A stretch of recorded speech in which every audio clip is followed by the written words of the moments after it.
Fue en el mes de julio, cálido y apacible, del año 2015, cuando la habitual serenidad de San Petersburgo, esa vasta y majestuosa urbe rusa, conocida por sus palacios imperiales, sus canales serenos y su rica historia cultural, se vio drásticamente quebrantada por una denuncia que no solo era inquietante, sino francamente alarmante en su naturaleza.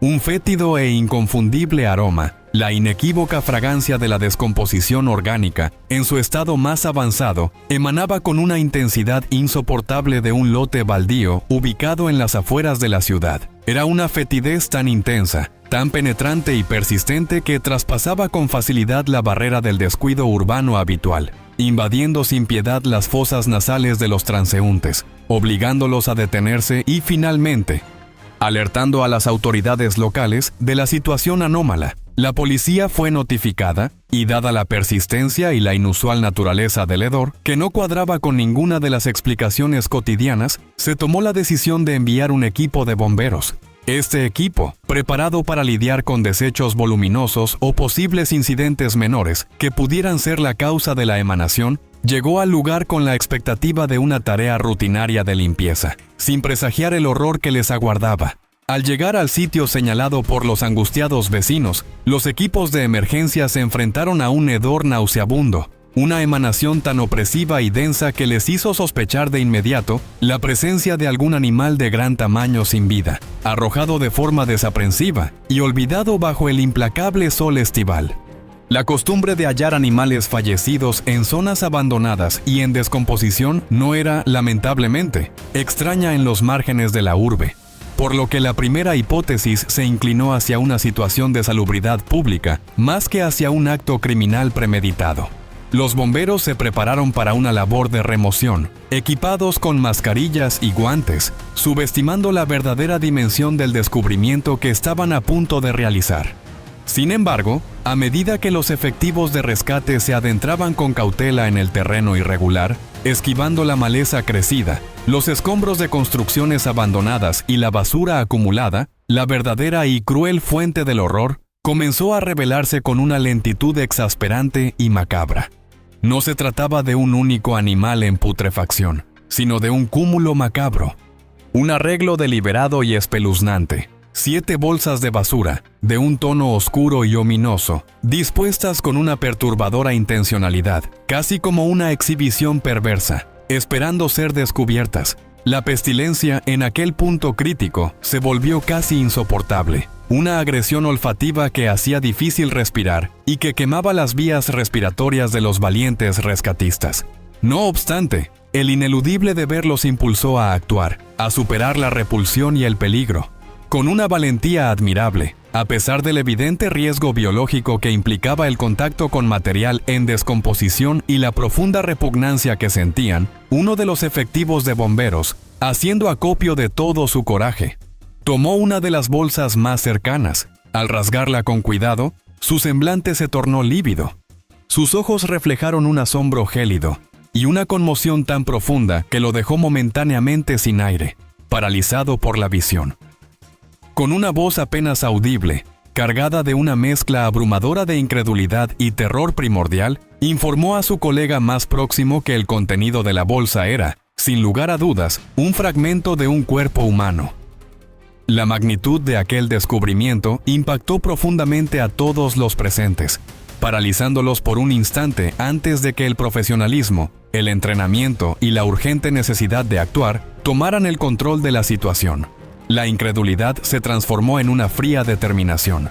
Inmediatamente y sin dilación alguna, los bomberos, recuperados del shock inicial, notificaron a las autoridades policiales pertinentes, conscientes de que la situación había escalado de un problema de salubridad a un caso de homicidio grave. Apenas unos minutos después, agentes de la ley y equipos forenses especializados llegaron a la escena, transformando el lote baldío en una compleja zona de investigación. Dieron inicio a la macabra y meticulosa tarea de inspección, recolección de pruebas y documentación de la escena del crimen. La atmósfera se cargó de una solemnidad tétrica, mientras el personal especializado, con rostros endurecidos por la experiencia en casos similares y con la frialdad que solo la profesionalidad puede otorgar, procedía a vaciar las bolsas una por una, revelando su horroroso contenido. La confirmación de lo peor no tardó en llegar. Los restos desmembrados pertenecían a una mujer de la tercera edad, de sus extremidades distribuidas de manera segmentada en diferentes recipientes, lo que hablaba de una premeditación, una frialdad y una metodología estremecedoras. La escena era desoladora y brutal, un testimonio mudo de una violencia inconcebible. Una revisión minuciosa y exhaustiva del área circundante al lote baldío. Una práctica estándar e ineludible en cualquier investigación criminal seria, reveló la providencial existencia de una cámara de vigilancia. Esta estaba estratégicamente ubicada en un establecimiento comercial próximo, lo que ofrecía una potencial ventana, una oportunidad invaluable para observar los eventos previos al macabro hallazgo. De inmediato, los investigadores solicitaron la colaboración del propietario del negocio, explicando la extrema gravedad de la situación. Para acceder a las grabaciones de los días inmediatamente anteriores al descubrimiento. Para fortuna inconmensurable de la investigación, un golpe de suerte que a menudo es el factor decisivo en la resolución de crímenes, el sistema de seguridad funcionaba a la perfección, capturando imágenes con una claridad impresionante. Este hallazgo prometía arrojar luz sobre la oscuridad insondable del caso, ofreciendo una pista tangible en medio del horror y la confusión. La esperanza de una pronta resolución se encendió entre los investigadores. Si estas inmersiones en las profundidades más oscuras de la condición humana capturan tu atención y anhelas desvelar más enigmas de la psique, te animamos fervientemente a unirte a nuestra comunidad. Suscríbete al canal. Tu valioso apoyo es el motor que nos impulsa a seguir ahondando en los misterios más intrincados, aquellos que la sociedad a menudo prefiere ignorar.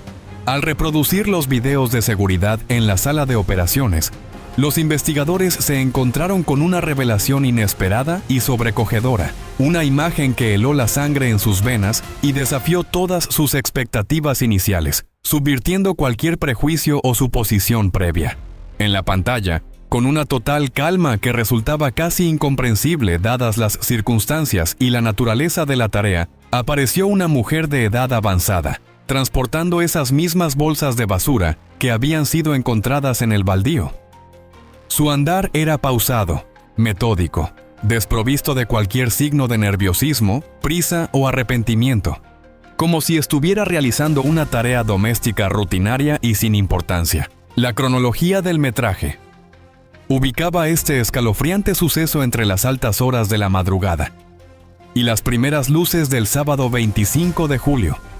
Horas propicias para que sus movimientos pasaran inadvertidos bajo el manto de la noche y el silencio de la ciudad dormida. La frialdad de la escena era perturbadora. Una vez que la misteriosa figura concluyó su tarea de depositar todos los bultos con una precisión inquietante, casi ritualística, se retiró del lugar, tomando una dirección contraria a la que había llegado, y desapareció de la vista de la lente de la cámara, esfumándose en la oscuridad del amanecer. Las cámaras de vigilancia, sin embargo, habían capturado no solo el acto en sí, el momento del descarte, sino también la trayectoria completa de la anciana antes y después de su macabra labor, permitiendo a los investigadores seguir su rastro visual con una exactitud asombrosa. Al indagar minuciosamente en la dirección señalada por las grabaciones, los agentes se percataron de la presencia de vestigios hemáticos, pequeñas manchas de sangre que los guiaban silenciosamente, gota a gota, a través del pavimento, hacia un conjunto de apartamentos residenciales.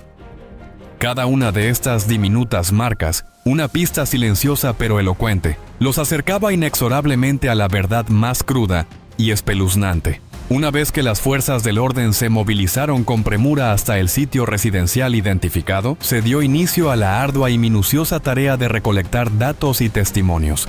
Los agentes comenzaron a interrogar a los residentes del complejo sobre la posible presencia de una mujer de edad avanzada que pudiera coincidir con la descripción observada en las grabaciones de seguridad.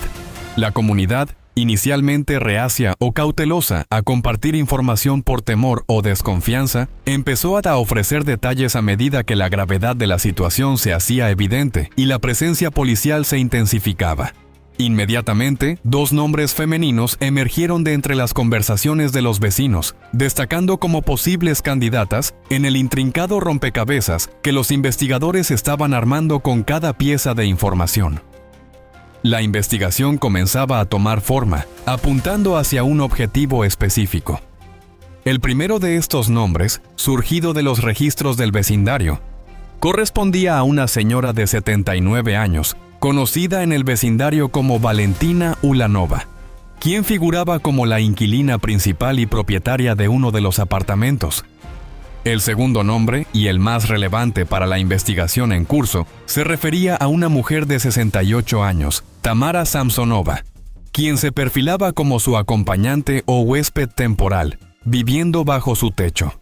La información recopilada apuntaba a una convivencia entre ambas mujeres en el apartamento, lo que aumentaba el interés de los agentes en Tamara como una pieza clave en el rompecabezas. La policía se dirigió al apartamento donde ambas convivían y, al llamar a la puerta, fue Tamara Samsonova quien salió a su encuentro, con una expresión que a los agentes les pareció, a posteriori y con la perspectiva del horror descubierto, extrañamente serena y desapasionada, casi como si esperara su llegada. Su mirada, ya en ese primer instante, se fijó con una intensidad inusual en los oficiales, una fijación que no denotaba ni miedo ni sorpresa, sino una especie de fría aceptación. Después de un breve silencio cargado de tensión, un lapso en el que los agentes evaluaron su comportamiento y su semblante, y con un gesto de asentimiento en la cabeza que denotaba una extraña resolución, pronunció de forma clara, concisa y absolutamente contundente, sin titubeos ni rodeos: «Fui yo». Aquella confesión, tan directa, tan inesperada y desprovista de preámbulos, de cualquier intento de negación, evasión o coartada, dejó a todo el cuerpo policíaco en un estado de perplejidad casi palpable. Un asombro que rara vez experimentaban. Los agentes, acostumbrados a la resistencia, a las mentiras o a las coartadas elaboradas de los sospechosos, quedaron atónitos ante la inmediatez e inusual franqueza de su admisión de culpa. Seguidamente, y con una sorprendente cordialidad, una actitud que no cuadraba en absoluto con la gravedad de su declaración, Tamara los invitó a ingresar a su morada, abriendo la puerta como si nada extraordinario o macabro acabara de ocurrir. La normalidad de su gesto era lo más anormal. Si te sientes atraído por el velo de lo desconocido y deseas sumergirte más profundamente en historias que desafían la comprensión humana, te invitamos a dar el paso decisivo. Suscríbete al canal.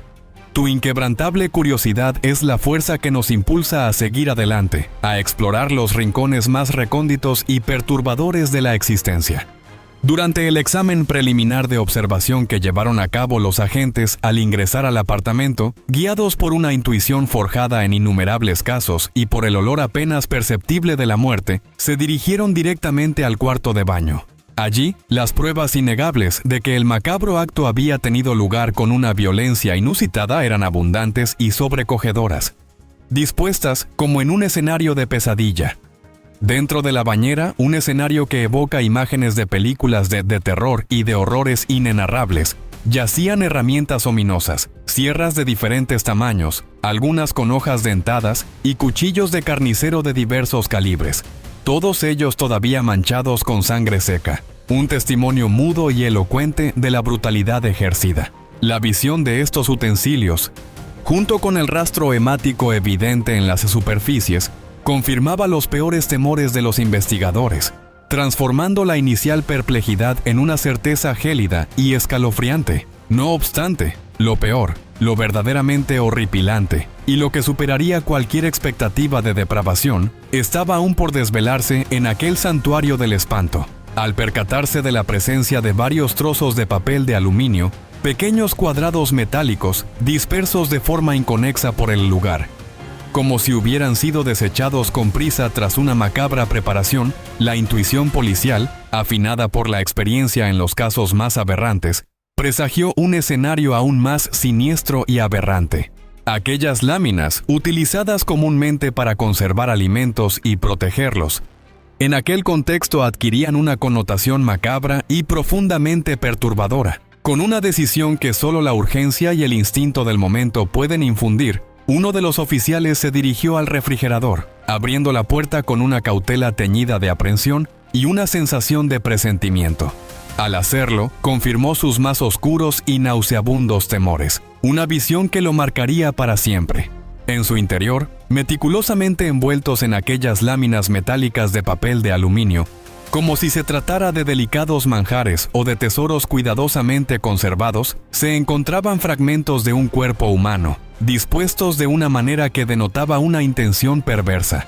La visión, la innegable evidencia de antropofagia o de un acto de desprecio absoluto y culminante por la vida, dejó a los agentes completamente sin habla, sumidos en un silencio de asombro y horror abyecto que les robó el aliento. La escena superaba cualquier relato que hubieran escuchado en sus carreras, cualquier crimen que hubieran investigado, elevando el caso a un nivel de perversión pocas veces visto o incluso imaginado. El descubrimiento transformó la casa en un verdadero santuario del espanto. Un museo de la crueldad donde la normalidad se había disuelto en un abismo de locura. Tras la espeluznante revelación, los oficiales, aún bajo el impacto de la escena y tratando de procesar la magnitud del horror, contactaron de inmediato al Comité de Investigación de Rusia. Esta es la principal autoridad investigativa del país, y su intervención era crucial dada la extrema gravedad, la naturaleza sin precedentes y la complejidad inherente del suceso.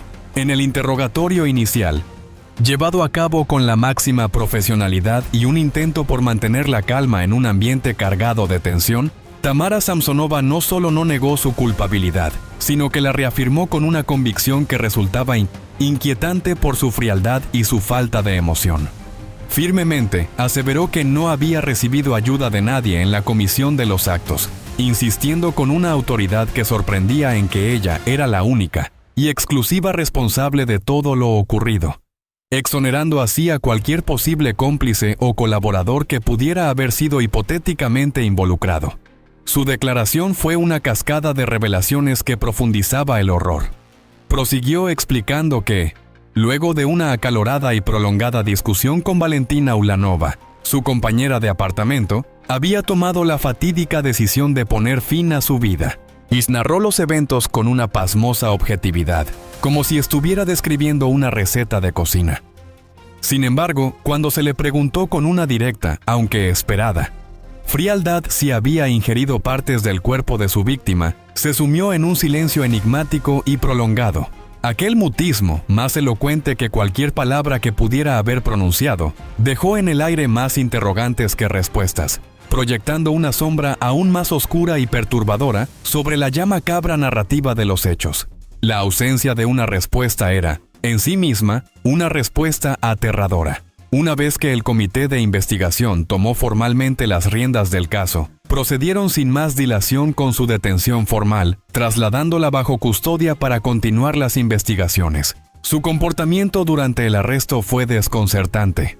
Un estudio de contrastes que desafiaba cualquier lógica y comprensión psicológica. Lejos de mostrar arrepentimiento, miedo, desesperación o cualquier emoción que se esperaría de una persona acusada de crímenes tan atroces, Tamara se mostraba serena, incluso con una sonrisa en el rostro, una mueca que no encajaba en absoluto con la gravedad de sus crímenes.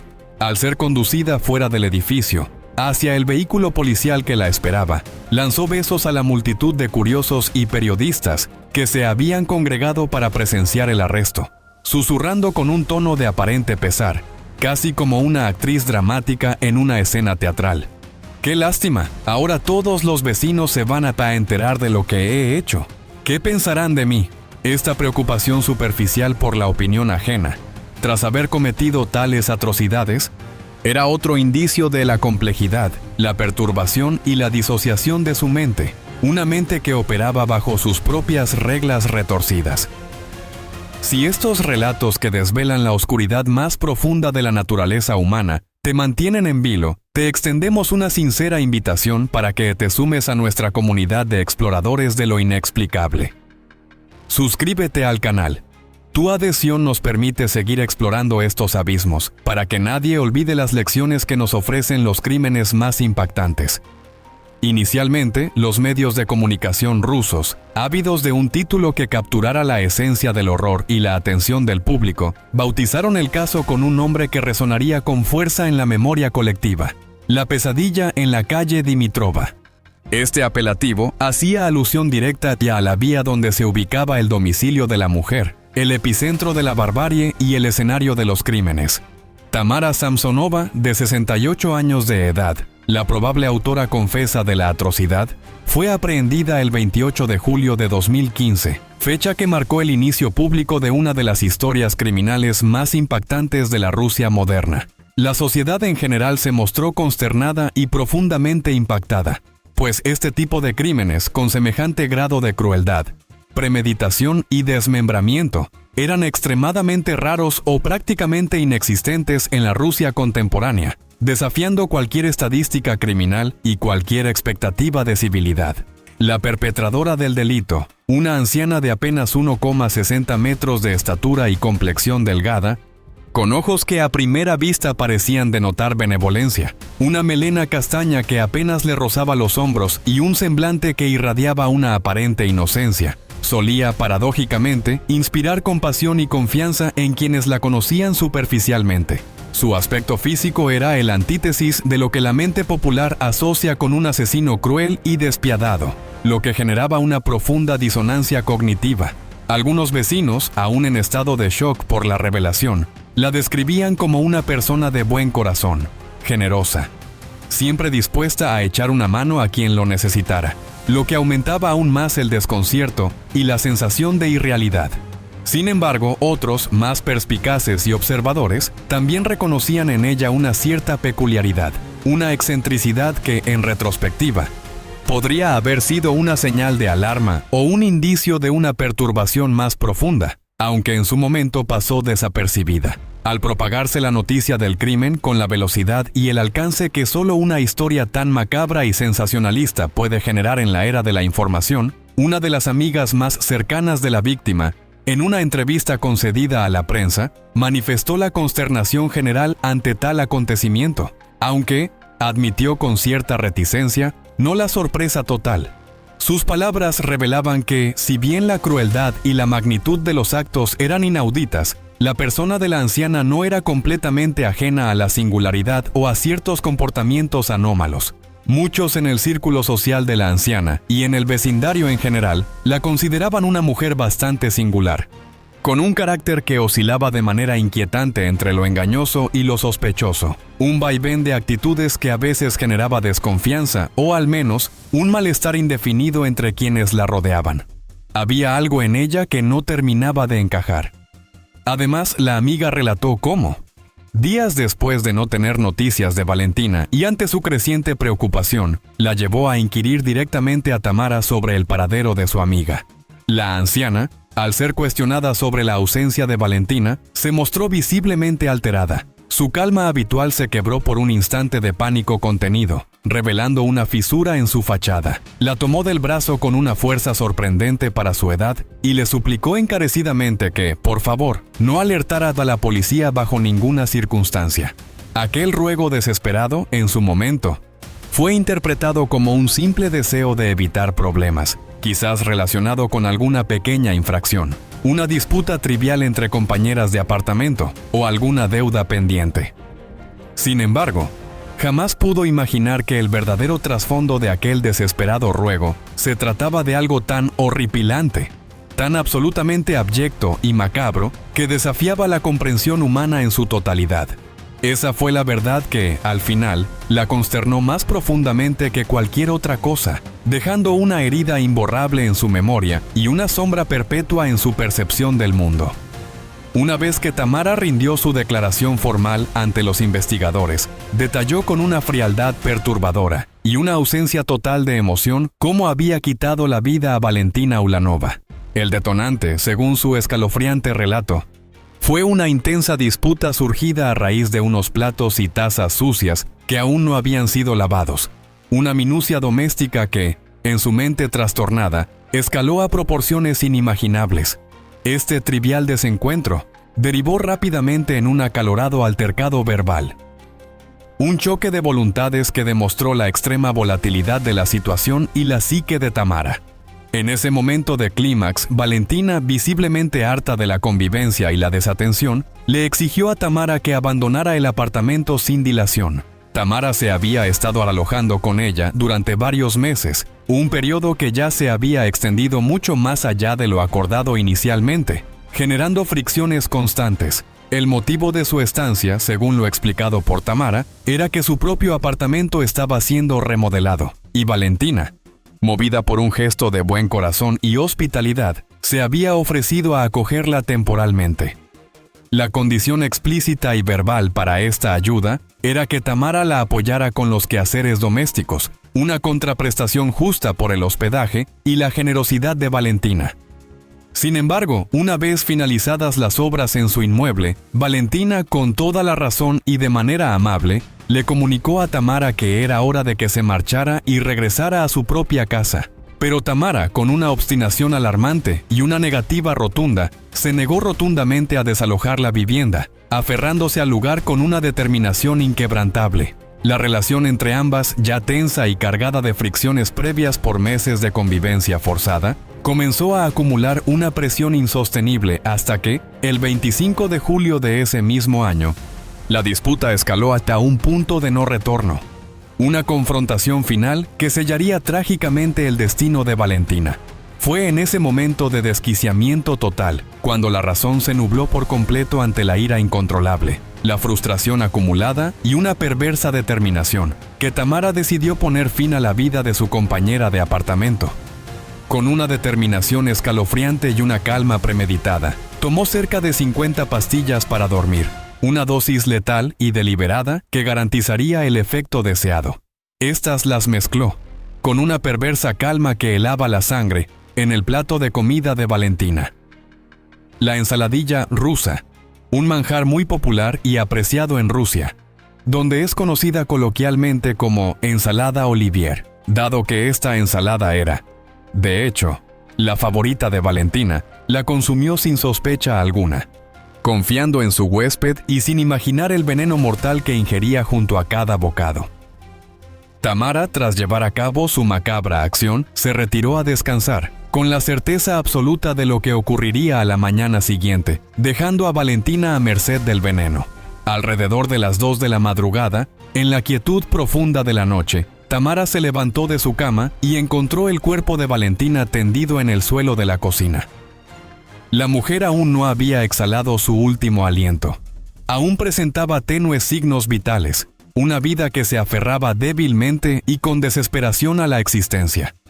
No obstante, con una frialdad y una falta de empatía que helaban la sangre, una ausencia total de humanidad, Tamara tomó un cuchillo de cocina y una sierra, y sin vacilar, sin un solo atisbo de duda o remordimiento, comenzó a seccionarla en partes, iniciando un proceso de desmembramiento brutal y metódico. Su primer corte fue en la cabeza, la cual posteriormente colocó en una olla de cocción, encendió el fuego y la hirvió con una calma perturbadora. Un acto de barbarie que superaba cualquier descripción y desafiaba la comprensión humana. Luego, con la misma metódica crueldad, procedió a desmembrar el resto de las extremidades de Valentina, deshaciéndose de ellas gradualmente, paso a paso, en lo que parecía una rutina perversa y bien ensayada. Precisamente durante este macabro y meticuloso proceso de desmembración y descarte, las cámaras de vigilancia del edificio, las mismas que habían sido su perdición inicial al capturarla con las bolsas, captaron a la asesina en plena acción, revelando la espantosa verdad de sus movimientos y su modus operandi.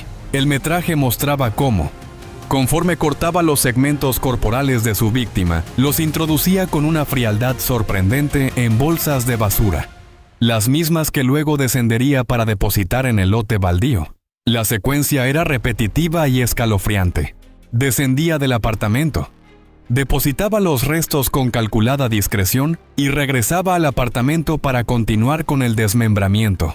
Un ciclo infernal de horror, limpieza y descarte.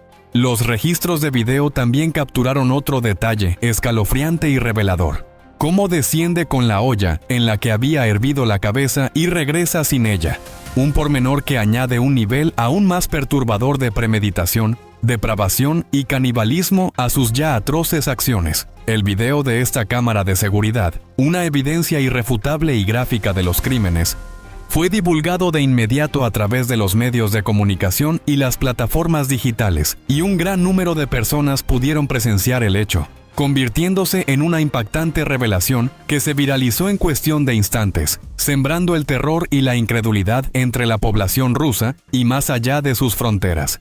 La imagen de la anciana, aparentemente inofensiva y frágil, llevando bolsas de restos humanos con una calma pasmosa, quedó grabada en la retina colectiva como el epítome de la maldad oculta, el monstruo que se esconde detrás de la fachada más benigna. La sociedad entera se tambaleó ante la confirmación de la atrocidad y la frialdad inhumana con la que fue llevada a cabo, cuestionando la propia naturaleza del bien y el mal. Y si estos relatos que desvelan la oscuridad más profunda de la naturaleza humana te mantienen en vilo, te extendemos una sincera invitación para que te suscribas al canal.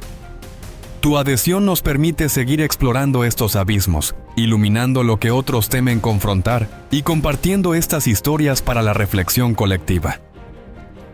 Posteriormente, Tamara mencionó a los investigadores, con una franqueza que erizaba la piel y una calma desasosegante, que había apartado los órganos que consideraba mejores para su propio consumo. Una confesión que confirmaba sin lugar a dudas el acto de antropofagia y elevaba el horror a un nivel insoportable. La cabeza, según su escalofriante relato, la introdujo en una olla con el propósito explícito de extraer todo lo que pudiera de ella. Un proceso que denotaba una macabra eficiencia y una perversión en su sentido de la utilidad. Luego, con la misma parsimonia y falta de prisa, bajó la olla, tapada con un trapo de cocina para disimular su contenido y no levantar sospechas, la llevó al baldío y la depositó en una de las bolsas, sellando el destino final y abominable de la víctima. También confesó que sentía cierta estima por Valentina y que por esa razón, y solo por ella, no se la había comido antes, insinuando que la decisión había sido una concesión de su parte, un gesto de aprecio dentro de su depravado universo moral. Sin embargo, la acumulación de platos sin lavar, un detonante tan banal como insoportable para su mente trastornada, se volvió el punto de quiebre final. La chispa que encendió la furia y la llevó a tomar la drástica decisión de terminar con la existencia de Valentina. Después de cometer el acto, pensó que podría seguir viviendo en el apartamento durante algunos meses sin ser detectada. Una estrategia perversa para ganar tiempo y mantener la fachada, hasta que los familiares de Valentina o alguna otra persona aparecieran para preguntar por ella. Esta aterradora confesión se aumentaba en cada detalle, revelando una psique fría, calculadora y desprovista de culpa o empatía. Añadió, además, que no había consumido el pecho de su víctima porque lo encontraba flácido y que ella los prefería más firmes, como los de la joven que, según su escalofriante afirmación, se había comido años atrás, aludiendo a otra posible víctima, otra pieza en su macabro historial de crímenes y canibalismo, expandiendo el horror de su narrativa personal. Una vez que terminó de depositar las 7 bolsas en el baldío, completando su tarea de ocultamiento de los restos de Valentina, al regresar al inmueble, tomó partes del hígado de Valentina y se las comió. Añadió, con una frialdad absolutamente inquebrantable y una objetividad perturbadora, que, a pesar de la edad de la mujer, sus órganos estaban en buenas condiciones, ya que a ella nunca le había gustado beber alcohol. Una observación que rayaba en lo grotesco y deshumanizaba aún más a la víctima. Los investigadores quedaron absolutamente estupefactos ante tal declaración, la cual rindió sin mostrar el más mínimo atisbo de arrepentimiento, culpa o remordimiento, con una serenidad que desafiaba la cordura.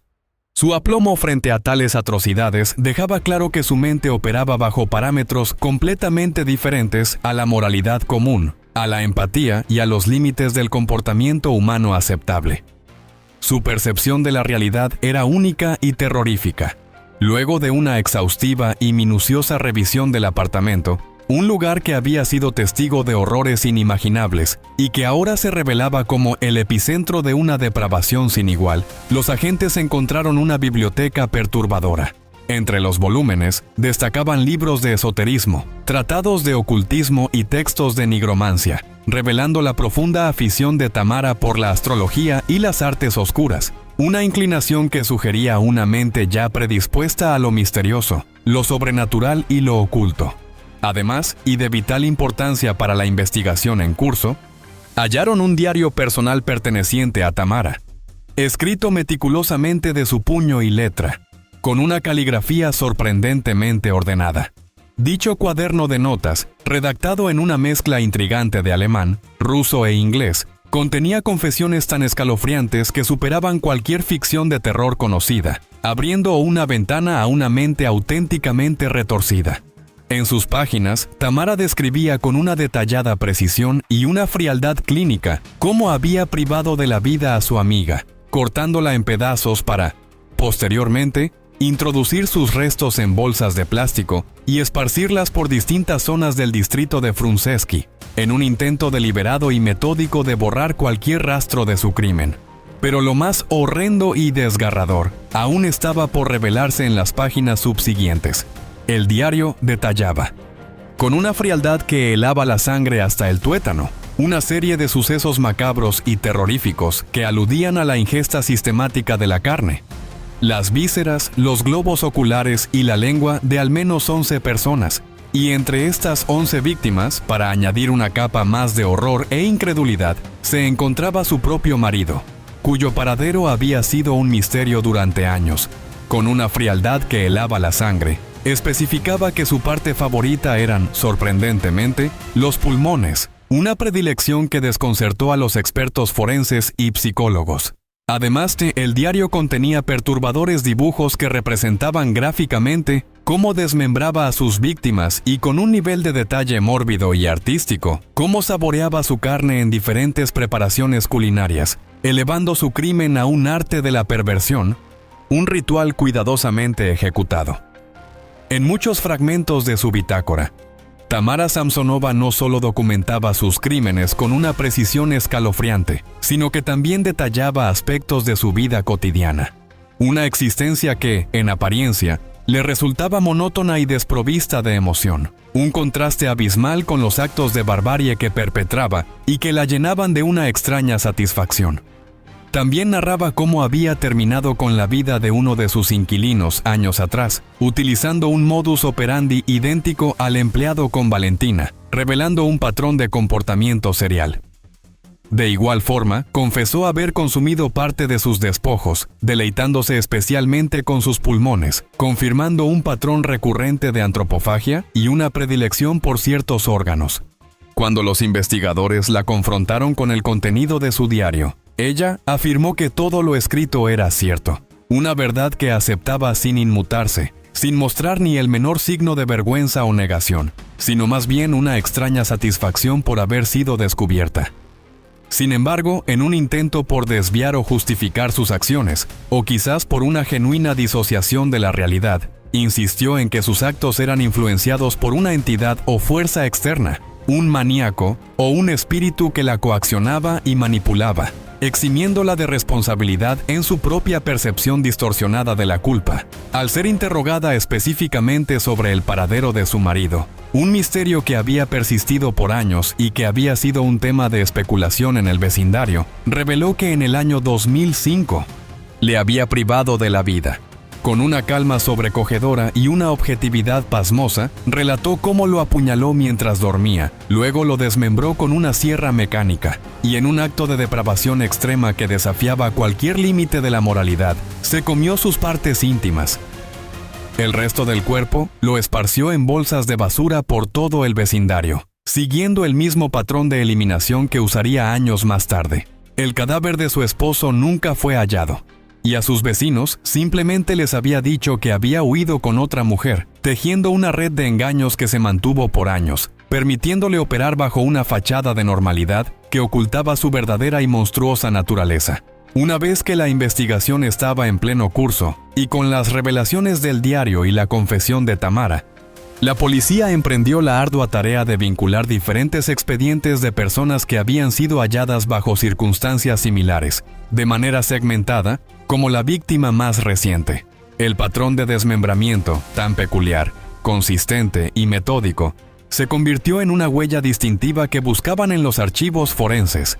Fue así como, gracias a un meticuloso trabajo forense y de archivo, se logró identificar un sujeto cuyo cuerpo había sido descubierto en el año 2003, desprovisto de brazos y piernas. Una mutilación que resonaba de manera inquietante con el patrón de Samsonova, sugiriendo una conexión más allá de la coincidencia. Al revisar las pertenencias de Tamara Samsonova, un examen que se tornó aún más relevante y crucial tras la confesión y el descubrimiento del diario. Los investigadores encontraron una tarjeta de visita con máculas de sangre, la cual, tras el análisis forense, se confirmó que pertenecía a este hombre, el mismo cuya ausencia de extremidades había sido tan notable y perturbadora.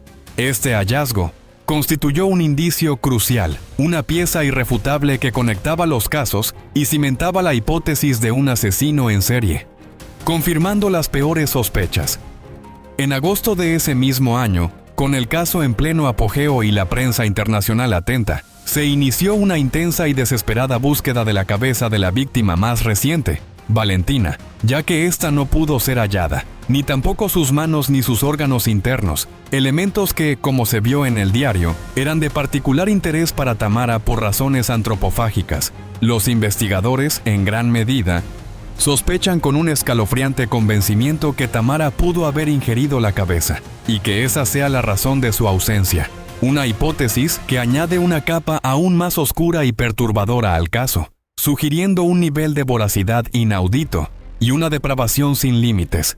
Si te atreves a enfrentar las verdades más incómodas y a adentrarte en los rincones más tenebrosos de la mente humana, no dudes en sumergirte en este viaje. Suscríbete al canal. Juntos desvelaremos lo que otros temen mirar, confrontando la oscuridad para entenderla y, quizás, evitar que se repita. Tras un minucioso y exhaustivo análisis del diario, un documento que se había convertido en la hoja de ruta de sus crímenes y en un mapa de su mente trastornada, se estableció que si todo lo allí escrito era verídico y no producto de una fantasía macabra, al menos 11 personas habían pasado por las manos de Tamara. La cifra era alarmante y la magnitud de su depravación, abrumadora, revelando la existencia de un depredador serial que había operado impunemente durante décadas. Sin embargo, la ausencia física de los cuerpos de todas las víctimas, o de pruebas contundentes e irrefutables para cada caso individual, impedía condenarla por cada uno de esos crímenes en particular, limitando la acción de la justicia a lo que podía probarse con evidencia física.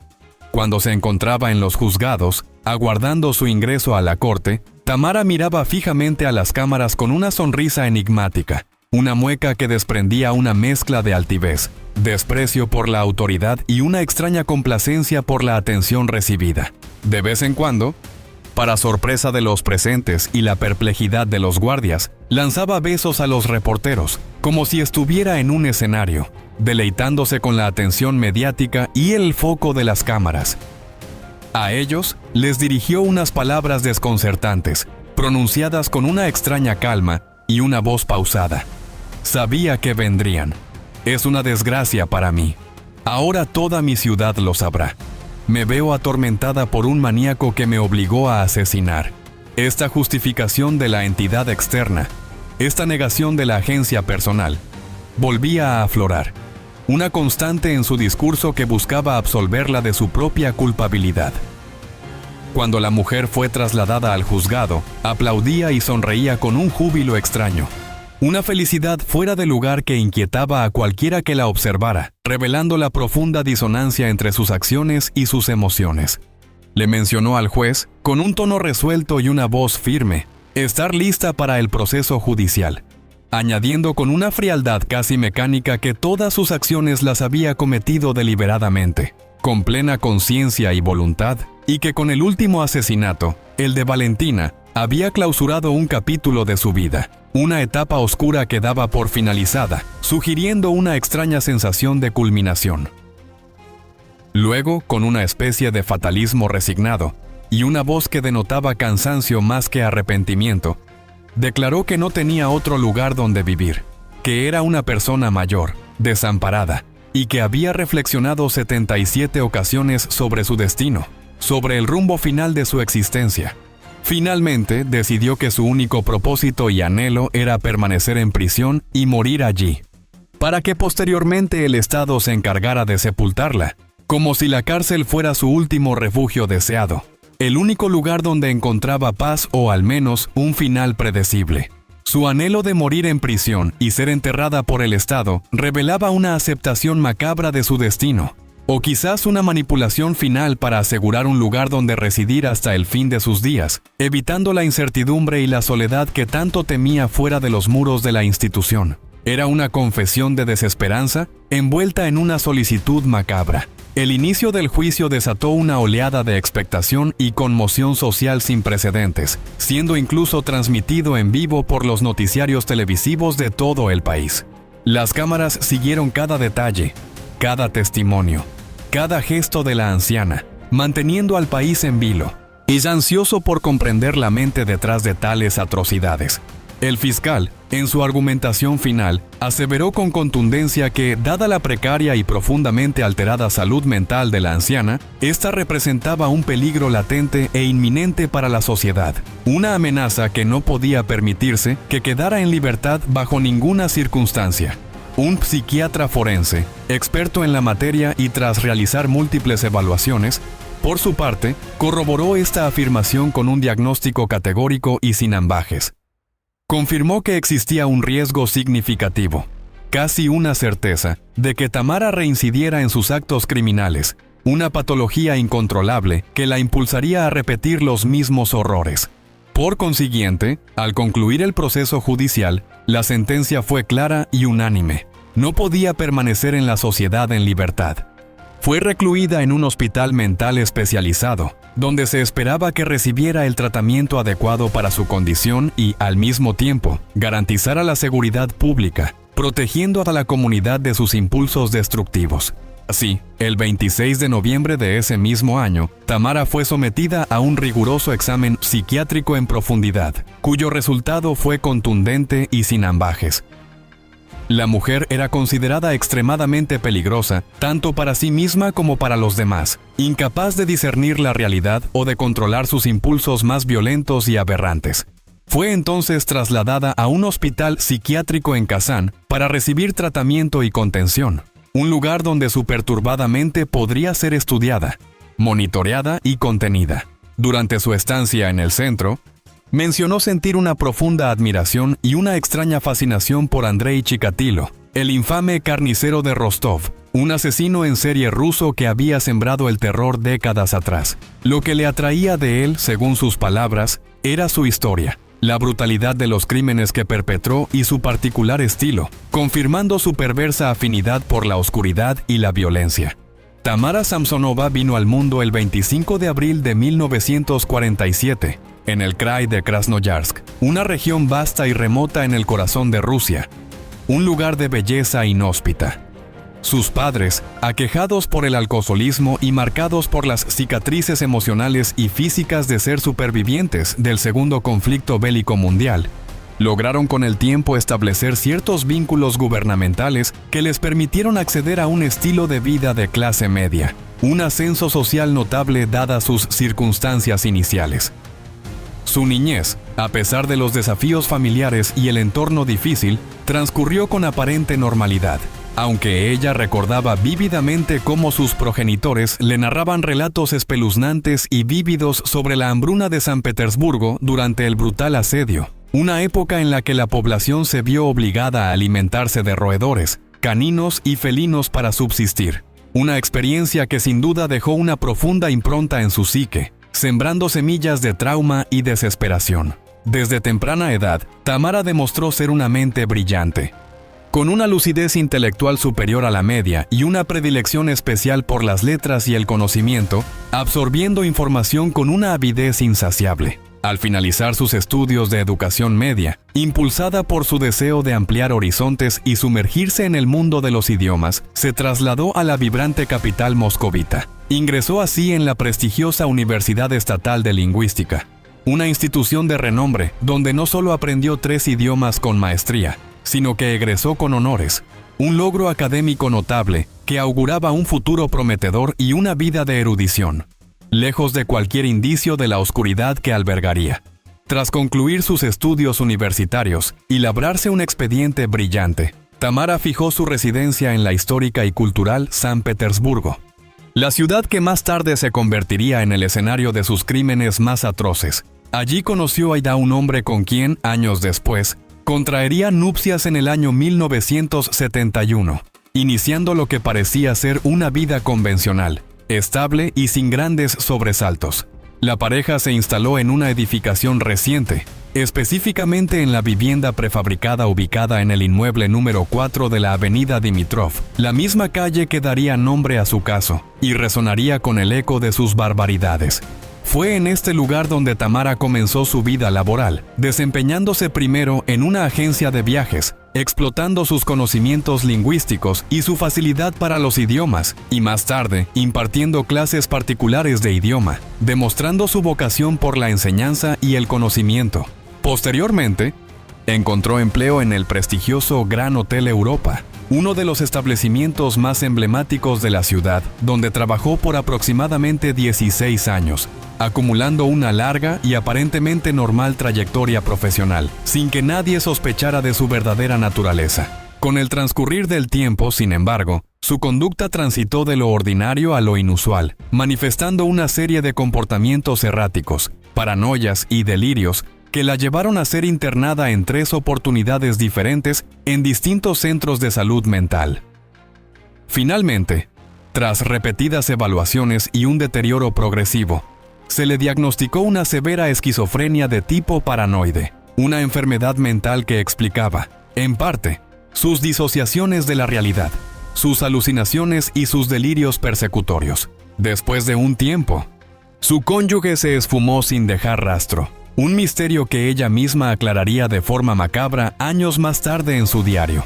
Fue entonces cuando Tamara, con el fin de obtener ingresos adicionales para subsistir en su creciente aislamiento social y económico, decidió arrendar una estancia en su apartamento, abriendo la puerta a una cadena de eventos funestos y a la entrada de nuevas víctimas en su macabro universo. Ya para el 6 de septiembre de 2003, durante una acalorada discusión con uno de sus inquilinos, Tamara puso fin a la existencia de aquel individuo, un varón de 44 años de edad. Un suceso que, con el tiempo, quedaría reflejado con una frialdad escalofriante en las páginas de su perturbador diario personal, revelando un patrón de violencia recurrente. En marzo de 2015, conoció a Valentina Ulanova, la víctima final por la cual este escalofriante caso salió a la luz pública, exponiendo la magnitud de su depravación y el horror de sus crímenes pasados. Su amistad, forjada bajo el pretexto de la conveniencia mutua, llevó a Valentina a suplicarle a Tamara que la acogiera por un periodo mientras reacondicionaban su morada, una petición inocente que sellaría su destino de una manera inimaginable. Posterior a esa petición, se desencadenó la cadena de sucesos delictivos ya descrita en el inicio de este relato, una espiral de violencia, canibalismo y horror, que culminó en el descubrimiento de los restos y la revelación de la matrona descuartizadora. Hasta la fecha se ignora con certeza la totalidad de atrocidades que Tamara Samsonova perpetró, y la cifra real de sus víctimas sigue siendo un misterio inquietante. Una sombra que se cierne sobre la justicia rusa. Actualmente se encuentra bajo investigación formal por 14 homicidios confirmados o fuertemente sospechosos, y se pudo verificar, con pruebas irrefutables extraídas de su diario y los análisis forenses, que, en efecto, incurrió en actos de antropofagia con la mayoría de sus víctimas, devorando su carne con una crueldad metódica y un ritual perverso. Su apariencia frágil y benevolente, su mirada de aparente dulzura, jamás despertó recelo alguno en aquellos que tuvieron la desgracia de cruzarse en su camino, permitiéndole operar en la sombra, oculta a plena vista, enmascarando la monstruosidad que habitaba en su interior. Hoy en día, Tamara Samsonova es conocida como la matrona descuartizadora, un apodo que encapsula la contradicción entre su imagen y sus crímenes inimaginables. Y se le ha comparado, en el imaginario popular y en los medios, con la mítica Baba Yaga, La figura del folclore ruso que representa a una anciana de constitución ósea, un apéndice nasal afilado y una dentadura incisiva, un ser perverso y cruel, aunque no enteramente depravado, que ingiere carne humana por mero deleite. Su historia es una ventana aterradora a la más absoluta oscuridad de la psique humana, una revelación de lo que yace oculto bajo la piel de la normalidad. ¿Te atreves a enfrentar la verdad detrás de las sonrisas más engañosas y de los rostros más inofensivos que te rodean cada día? Sumérgete en lo desconocido y suscríbete al canal para descifrar los secretos que te dejarán sin aliento y te cambiarán para siempre. Hasta nuestro siguiente encuentro con el terror y los misterios más profundos de la existencia.